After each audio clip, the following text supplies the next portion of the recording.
चलिए एक बार फिर जीके का डिवीज़न बूस्ट लगाते हैं। ठीक है, बहुत अच्छे अच्छे क्वेश्चन है इसमें भी। एग्ज़ाम से रिलेटेड बहुत सारे जो इंपॉर्टेंट क्वेश्चन हैं वो इस सेट में भी हैं। इस सेट को स्टार्ट करते हैं आज। देखिए सबसे पहला क्वेश्चन देखते हैं। ठीक है, पहला क्वेश्चन दिखाई दे रहा होगा, विश्व में सर्वाधिक लवणता किस झील में पाई जाती है। तो क्वेश्चन मोस्टली पढ़े हुए हैं आपके, बस एक बार रिवीजन देना है। ये सबसे ज़्यादा जो क्वेश्चन रिपीट होते हैं वो क्वेश्चन है। ठीक है, तो फटाफट से रीड करते हैं आज का बूस्ट। विश्व में सर्वाधिक लवणता किस झील में पाई जाती है, तो इसका आंसर हो जाएगा वॉन झील। ठीक है, ये जो है ये इसका आंसर हो जाएगा वॉन झील। अगला है, नंदलाल बोस ने किस क्षेत्र में ख्याति प्राप्त करी थी। तो नंदलाल बोस ने चित्रकला के क्षेत्र में ख्याति प्राप्त की थी। अगला है, भारत में प्रवाहित होने वाली सबसे बड़ी नदी कौन सी है, तो वो हो जाएगी गंगा। ठीक है, अगला देख लेते हैं, मुगल बादशाह ने किसे नवाब की पदवी प्रदान की थी। तो किसे की थी, रॉबर्ट क्लाइव को नवाब की पदवी प्रदान की थी। बौद्ध धर्म में स्तूप किसका प्रतीक है। स्तूप जो प्रतीक है वो है महापरिनिर्वाण का। ठीक है, अगले पा जाते हैं, अद्वैत सिद्धांत के प्रतिपादक कौन थे, यानी वो थे शंकराचार्य। वो जो थे अद्वैत शासन के, एक दैत शासन होता है एक अद्वैत शासन होता है। पूरा चीज़ लिखवाई है, नोट्स आपको लिखवाए थे वाले, अद्वैत शासन और अद्वैत साधन। ठीक है, तो इसे कंप्लीट जो है वहाँ से पढ़ना है। चलिए अगले पा जाते हैं क्वेश्चन पे। अगला क्वेश्चन क्या है, अगला क्वेश्चन है ये वाला 7वां क्वेश्चन, कोलेरी झील किस राज्य में है। तो कोलेरी झील तो आपके काय में, आंध्र प्रदेश में। ठीक है, तो ये हो जाएगा आपका आंध्र प्रदेश। एक मिनट रुकिए जरा, कोलेरी झील हो जाएगी आपकी आंध्र प्रदेश।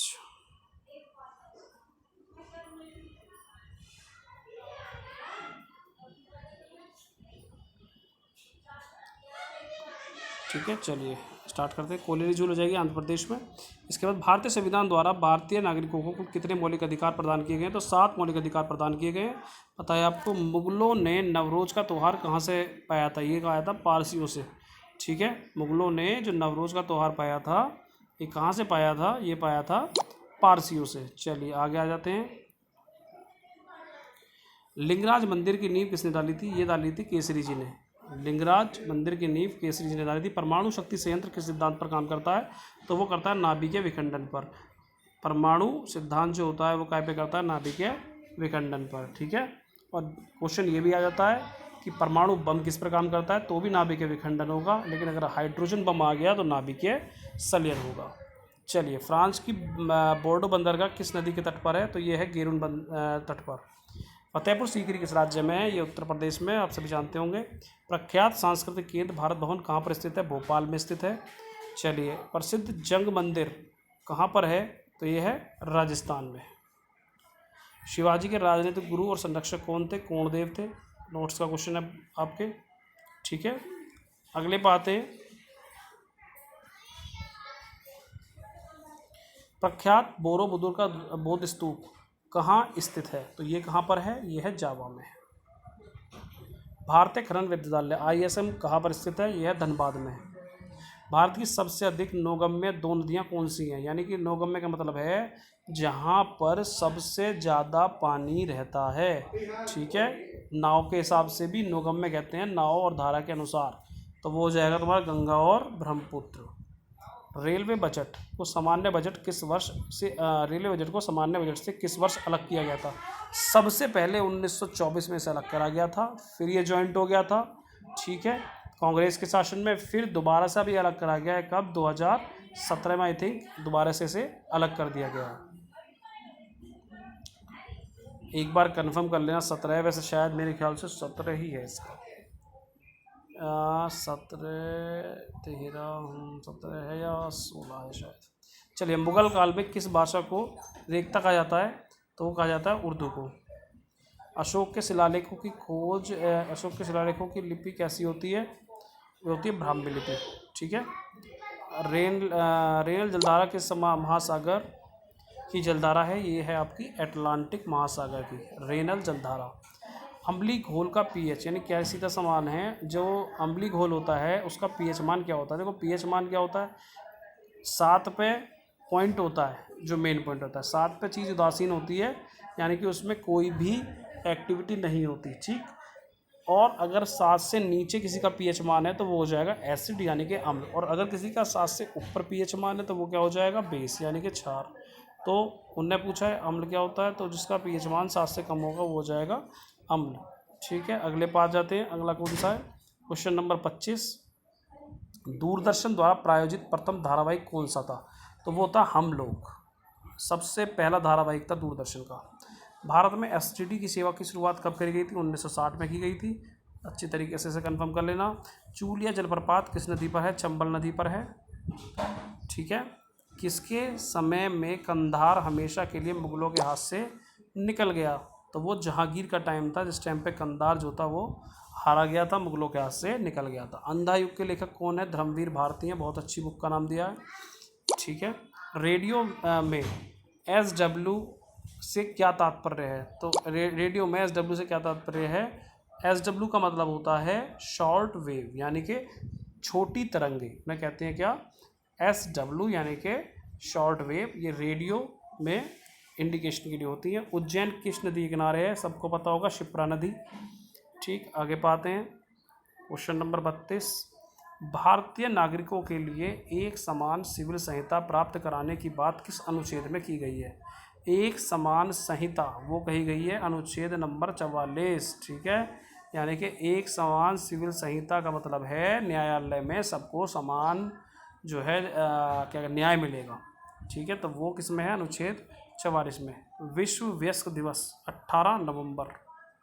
चिकित्सक दिवस 1 जुलाई। CO2 के विसरण की गति हवा की अपेक्षा कम होती है, क्यों, क्योंकि यह हवा से भारी होती है, कार्बन डाइऑक्साइड। ठीक है, हवा से भारी होती है। समुद्र में बही वृष्ट भूमि क्या कहलाती है, वो कहलाती है प्रायद्वीप। समुद्र के बीच का हिस्सा यानी कि जहाँ पर चारों तरफ पानी हो। आइडल्स नामक प्रसिद्ध पुस्तक के लेखक कौन हैं, वो हैं सुनील गावस्कर। आइडल्स, ठीक है, बहुत सारों का आइडल भी हैं। तो आइडल्स नामक पुस्तक किसकी है, सुनील गावस्कर की। भारत का प्रथम फ्लाइंग सिख किसे कहा जाता है, तो वो कहा जाता है मिल्खा सिंह को, सबको पता होगी, फ्लाइंग सिख ऑफ इंडिया। ठीक है, अगले पाते हैं। भारत में सर्वाधिक खाद्यान्न उत्पादन करने वाला राज्य कौन है, तो वो है उत्तर प्रदेश। ठीक है, इस्लामी रहस्यवादी आंदोलन को क्या कहा जाता है, वो कहा जाता है सूफी आंदोलन।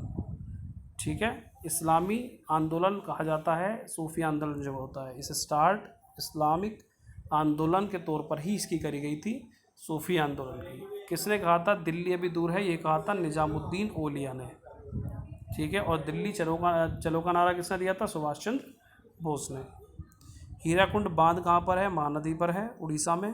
संसद को भंग करने के लिए कौन सक्षम होता है, राष्ट्रपति होता है, ये संसद को भंग कर सकता है, इसे पूर्णतः अधिकार है। भरतनाट्यम जो नृत्य शैली का संबंध है वो किस राज्य से है, भरतनाट्यम तमिलनाडु में। ठीक है, और खाली अगर आता है कथक कहाँ पर है, तो कथक आपके उत्तर प्रदेश का है। ठीक है, कुचिपुड़ी कहाँ का है, आंध्र प्रदेश का। ये ज़्यादातर आने वाले क्वेश्चन होते हैं।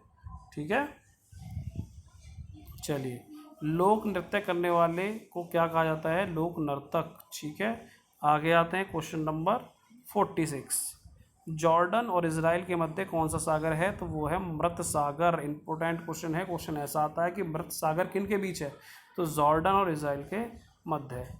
अगला, सेवराय पहाड़ियाँ कहाँ स्थित हैं, तो सेवराय पहाड़ियाँ तमिलनाडु में स्थित हैं। गज़लों का जनक किसे कहा जाता है, गज़लों का जनक कहा जाता है अमीर खुसरो को। ठीक है, नीरू स्वामी पिल्लई किससे संबंधित है, तो नीरू स्वामी पिल्लई जो है वो नाद स्वरम से संबंधित है। ठीक है, नीरू स्वामी पिल्लई का से संबंधित हैं, नाद स्वरम से संबंधित है। क्वेश्चन नंबर 50 देख लेते हैं। तो 50वां क्वेश्चन क्या है, उड़ीसा नरेश प्रताप रुद्र किस वैष्णव संत का शिष्य था, तो वो था चैतन्य का। ठीक है, तो यहाँ पर जो है चैतन्य आ जाएगा। ठीक है, तो उड़ीसा नरेश प्रताप रुद्र किसके थे, चैतन्य संत के जो है शिष्य थे। तो कुछ 50 क्वेश्चन थे जो ज़्यादातर इंपॉर्टेंट क्वेश्चन है, जो क्वेश्चन आते हैं ज़्यादातर। ठीक है, रिपीट होता रहता है इनमें से क्वेश्चन। अभी मैं शाम तक एक और जो है आपके पास 50-60 क्वेश्चन लेकर आऊँगा, तो इन्हें रीड करते रहें जितने मिल रहे हैं। ठीक है, खाली टाइम में आपको जो है बहुत ज़्यादा जो है रिवीजन में सहायता देंगे। बाकी जो नोट्स आपको करा रखे हैं वो नोट्स डेली पढ़ें,